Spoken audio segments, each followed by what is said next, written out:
Ассаламу алейкум, мусулман калкым.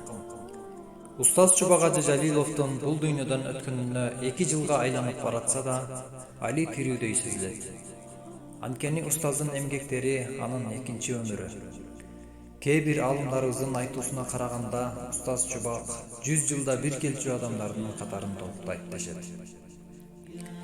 Устазыбыз фикх жана хадис илимдери, ал эле болбостон кыргыз адабияты жана тарыхын мыкты билген чоң алым эле.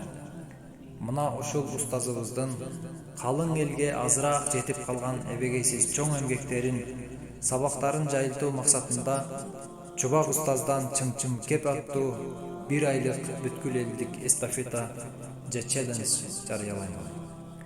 Устаздын айткандары аяттар жана хадистер эле.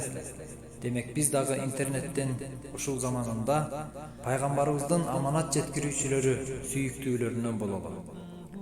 Бул эстафета болгону 2 шарттан гана турат.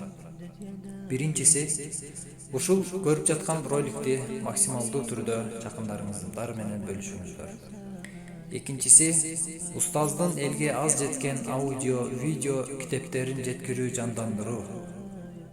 Кайдан табабыз десеңиз, мисалы Насаат медиа приложениясынан аудио жана видео бөлүмүндө көптөгөн сабактар бар. Мына ушуларды угуп, көчүрүп таратсак болот.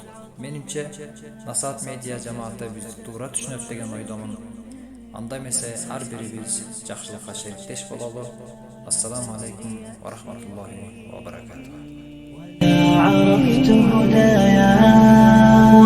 عرفت ظلامي ولا عرفت ضحايا ولا لغيرك دوا يا رب يوم الندايا يا